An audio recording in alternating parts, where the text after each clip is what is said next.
Hi, I'm Dyonne. I'm a healer from Holland.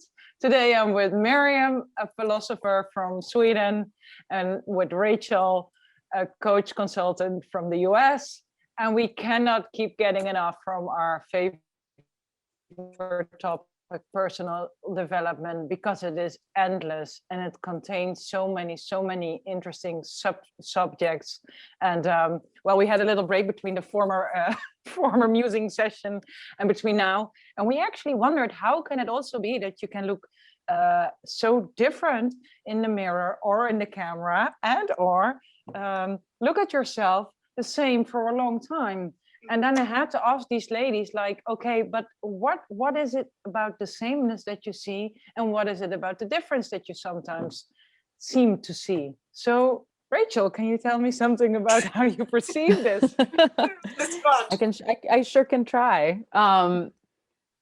So it's interesting that sort of, again, I don't have the right language yet or the right term, but this idea of like the zero and the one. So like the unified, and that's a different sort of like unit type of existence, right? Like there would be no duality in a zero field. And then there's the one. And so when I sort of in my own journey around personal development and growth came to understand that, it was like this deeply embodied shift for me, like so much more space opened up. And I think applying that in a sort of like meta way to all things, like you can apply it through the fractal, you can apply it through the self. So it's like, I am the same person. I am but I'm also constantly shifting and changing and growing and developing and different. So it's like being able to hold space for my mutability and my staticness, I'll say, right? And just exploring some of that. And then it's funny, like, does that, we talk about like the gaze or like looking in the mirror, the camera, right? It's sort of like, there's so much we don't know about the physical, but like as we grow and evolve, do we look different? Like we certainly could, right? And so it's interesting, right? Just again, that idea of sameness and difference, or staticness and mutability in the self. It's fascinating. It is very fascinating, and what comes up for me when I hear you talk is that rigorous honesty. Like, I could look in the mirror, and there are days that I can find myself uh, looking very nice on an ego level, or I can find myself looking very, well, horribly, or, well, not horribly, but like, oh man, you look well, not too nice today. So that's a judgment, that's the ego judgment. But then also, looking at my exterior and having a judgment, just, like obsessing with something on my skin or my hair. And there are other times, like, I know for sure now, like after this conversation with the both of you, if I were to go to the bathroom and look in the mirror, I would see myself radiating. I would feel a certain energy within myself, and I would look at myself and I'm like, damn, you're such a lovely human being and you look so nice. Or I can honestly feel that about myself. I love that. That's really being rigorously honest. And then I can also say, like, okay, you have a little gray hair, but you look so lovely. And yes, so it's the ego part, the vanity. Well, so this is interior, exterior, and then it can also be indeed that I do not find myself too ugly on an exterior level, but I can look at myself in the mirror, and because I'm feeling miserable, for instance, for half a day, I could look in the mirror. Oh well, girl, you're so invaluable, or I mean, invaluable. You're so, like, you're such a misery. Oh, or I really put myself down because I'm looking through myself, not at the lens of the exterior, but because of the mood I'm in, the state of being, and then I can judge myself and I see a totally different person, as this person that I would look at today after talking to you, and feeling incredible after this conversation. That's so weird, because then I have a different lens and I'm still the same person, or am I not, Miriam? Yeah, exactly. Are you the same person? That's the and if you're not the same person, would you choose to only be this person? Like, can we, would we call in these when we feel the best about ourselves, and like, the value of the other people in me, the ugly ones, and the scared and frightened and stupid ones, Yeah. But another thing I was thinking about the mirror is also testing the gaze of the other, because we don't quite know what we look like to someone else, and also not in the mirror, because it will be not accurately. We don't look the same as when other people see us, right? Like what's Yes. crooked in one way will be the other way for everyone else. So there's something quite important and interesting, and something that we can be curious about, and like, how do other people see me? How do they see me? And these tiny details that I don't like about my face or whatever, what does it like, not sort of what the details say, but rather like, how often do I notice these tiny details about someone's face and say, I bet they wish it wasn't there? That never happens. Right. I Well, dare Think to, about the sorry. inner, outer, and the gaze, and the sort of that we wish the other person to see us the way we really are on the inside. mhm. Yeah. Well, like Dyonne said, rigorous honesty, and I'll add, like, with compassion, and that we might cultivate that skill or that muscle or whatever that is with ourselves first. And that does change our reality. That does change our reality. It changes our reality in terms of what we felt, what we feel in our experience, the felt experience, and when we like reflect ourselves to ourselves. And then to take that a step further, Miriam, it's like, how do we see everybody else when we see ourselves through a lens of like what seems paradoxical maybe to us, or sort of like dissonant, which is like compassionate honesty, right? Like, is honesty implicitly bad? Is truth telling bad? Is exploring the depths and being curious? Can we do that in a like kind and generous way? And does that start at home and then ends up, then that's how we interact with the world? I often wonder if, like, how others perceive us does have quite to do with how we perceive ourselves. Yes. It does, but not only.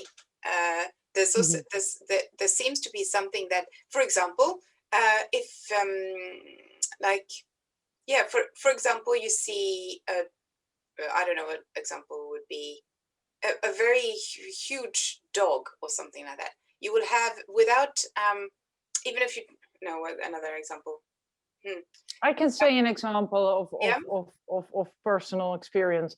I know for myself, there can be a feature about myself or a characteristic, and I'm like, okay, I'm not too fond of it, or I'm not too crazy about it, or I have this innate belief because I internalized a message from my past, like, okay, I'm inadequate, for instance. And then people can perceive me like, oh man, she's so efficient. Oh, she's so adequate. Oh, she's so agile. And I'm like, yeah, but I feel inadequate because something happened and I made that belief, like a truth. So I live by that truth that I'm inadequate. And then still people perceive me, oh, she's so very adequate, or she's so very efficient. And then that's something for me maybe to look at, but that would be something that people perceive different about me. And I have the firm sense, no, but I'm inadequate. Or, And for instance, yeah. And another example that I was thinking about was, say I'm suddenly in a room where everyone is a guy who is shorter than me, or something like that. They will see something in me that I didn't. You Mhm. see, so that's Yes, how the perspective. gaze of the other creates you, and you can be more or less sensitive to the gaze of the other. So that's what Yes. I mean.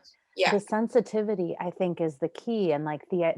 this brings us back to the idea of sovereignty, because of course my perception of myself is the starting point, right? And can I be honest and compassionate to self in an effort to perhaps undo or reframe or rewire these sort of like innate limiting beliefs that I believe so many of us, like, that if we talk about personal development, it's right, like examining the unconscious, examining the sort of beliefs Yeah. and truths we hold with that compassionate curiosity.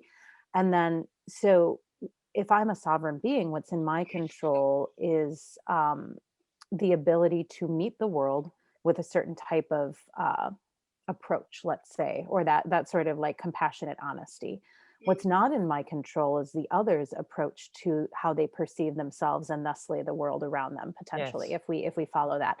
So what's interesting is, like, you'll hear folks talk about, like, we're all mirrors for each other, you know but then Mm. where this brings us back to difference is, like, well, am I looking in a mirror that is like a little bit clearer, or is it more of a funhouse mirror? And the reality is, like, we're all funhouse mirrors to a degree, probably because we're always Yeah. shifting and changing a little bit. But what do you do with that feedback? How does that Yeah. come into your own perception of self? What value does that sort of reciprocity of perceptive exchange hold, perhaps? Yes. Yeah. Yeah. And How do that's you where filter? I'm still working with that one quite a bit in my own Yeah. personal life, I right? think we do our entire lives. I Yeah. think all of us do, because I think the day we die, we still have our set of limiting beliefs that we keep on challenging, and we're never nearly there. I mean, we keep on striving, but I think we never really are. How do you say? That we never really. I mean, it's a part of being a human, that you have your set of beliefs, and that you can never really be without them, because that's the bit of the duality that we do have on a human level. I was thinking now suddenly that mirroring, first I was thinking that, right, so this is the task of the coach or the counselor Yes. to Yes. make sure the mirror is clean and Yes. and not crooked in any way.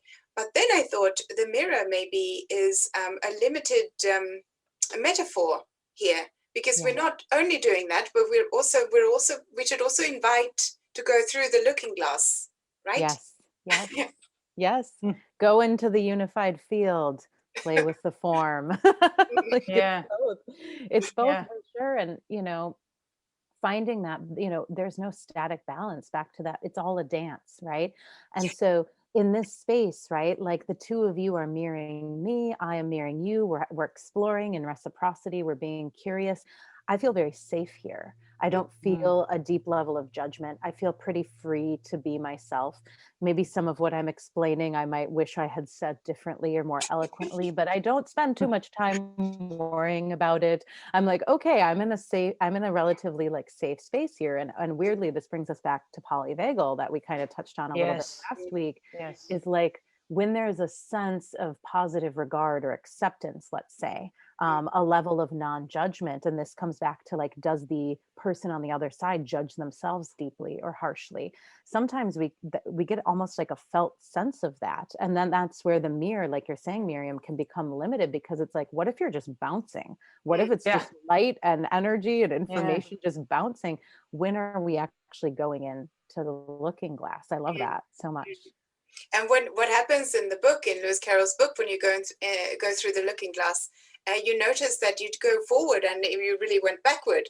So there's like all of these concepts, back, forth, up, down. They're all it's an invitation to the non-linear universe, Yes. and Yes. we need to be there, because the linear universe, that's a sphere of language, and it's Yes. really only one realm. It's really not Yes. more than one. It's just one. Yes. Yeah. Yes. Yes.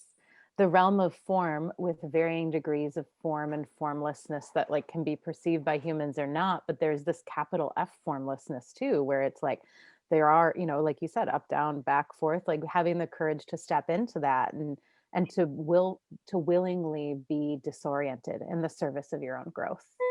I wonder if that's a bit of what that space might be, maybe, like, The willing space in willing to be, between. yeah, Oh, willing to be isn't it? confused, willing to not know, Mm. willing to explore this, like, yeah, this space of Mm. confusion. Yeah. Yes. We need to bless those spaces in between, right? Yeah, Mhm. that's Yes. the task. That's what we're doing in this workshop. Just going back to my conference. Yeah. Yeah, I love that so much. And thinking about then, sameness and difference, right? Like, what, being a human, this is kind of a crazy question, I suppose, but like, what does that mean? And that's, when I think about like finding resonance or finding spaces where mirroring and stepping into the looking glass is possible in a co-created way, like this space very much feels like that. There's some spaces that do not feel like that. And so what do I do with that feedback and information? I've taken an approach of looking at those spaces as learning opportunities for myself. Yes. So I at once hold the idea that like the trigger or the felt sense of not being safe, for that there's something here to explore. I take that and I go with myself, but then I also should and often do adjust my participation in those spaces to be a little bit more, how do you say, like the dance to sovereignty, or sort of like, uh, I don't want to say closing myself off, but I know that I'm quite permeable. So if that's the case, then I'm going to kind of have some stronger boundaries, I guess is a very easy way to say it. Yeah, I would. I very much resonate with that as well, because what comes up with me when I'm not talking, I'm really letting it sink in what you're saying. I notice, first of all, the space in between. Two other words come up for me, and it's like being with us three together, and the safety. It feels like there's how do you say, it's like it gives a green light to expand, to consciousness expanding. And when consciousness expands and the ego deflates in a way, because we keep on just wanting to breathe and be present, and this consciousness is expanding. And what happens when I'm in a situation like you, Rachel, I'm also super sensitive and very permeable. I notice that it's also like an animal in the sea, like they clam up, or I mean, that's also nature, you have to shut a bit down, because otherwise your nervous system, it's too open, it's too perceptible, and it needs to, well, apparently it's an instinctive reaction for me to shut myself off a little bit and see what I can take from it. And maybe even I have to extract myself from the situation. That happens, and then it's not my, per se, maybe my ego, but maybe my healthy instinct, or my primate instinct that tells me like, okay, this is not for you. And I first need to scan that and notice that, and then my system wants to remove myself from that situation. I was just going to say, yeah, that the key is probably, I mean, it's a learning opportunity, but only if you subject yourself to it once. If you do it twice, it's more like torture. So then you can just say thank you very much and goodbye, and then you extract yourself, and then you can go and learn the lesson. Yes. Yeah. And that process for me, it's interesting, has become ever more nuanced or ever more fine-grained as I go through my personal development journey. So I almost liken it to like, is this a space where the resistance is going to help me grow? Am I able to be in this moment and be grounded and be here? So I personally, I'll just share, I have quite a history of like pushing through. Like I will exist outside of my window of tolerance constantly. I would call that, like you'd call this in English, like a bruiser, or somebody who's very like, they'll just like push through, right? There's an element of that. And so introducing the gentleness to myself, giving myself the permission to not be in those spaces, and then finding that middle ground of like, where is this resistance safe? Or, when am I consciously choosing to be out of my window of tolerance? When am I needing to leave because this is too much? Does that make sense? Absolutely. Very much so. Yeah. Yeah.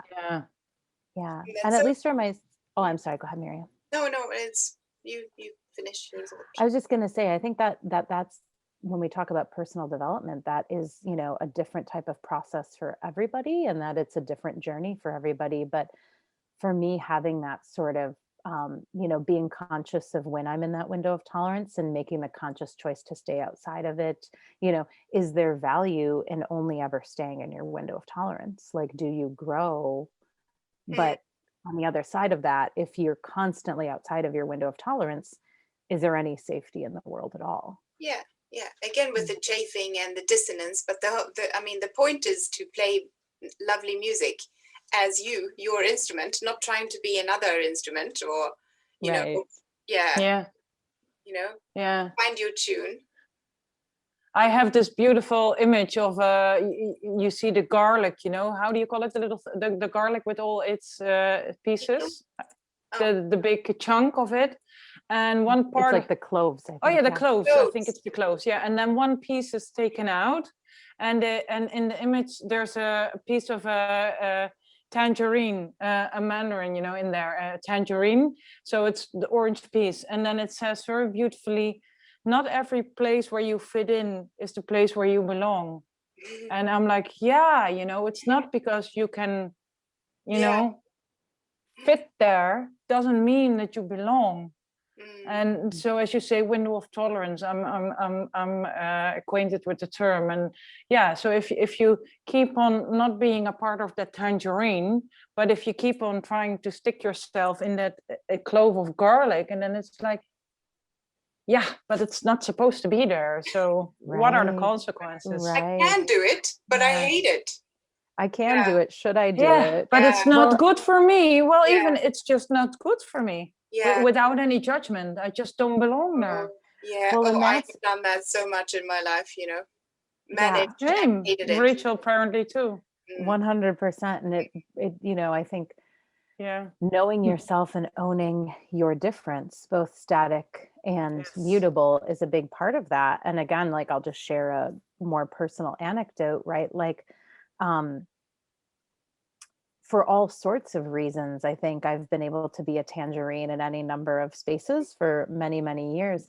And so being able to explore and hold sameness and unification and the zero at like a very, what I'll call like expansive level, has been instrumental in helping me explore my difference and separateness without judgment and with self-compassion, to begin to start to finally understand like that sense of external belonging, or that sense of identity that translates into external belonging.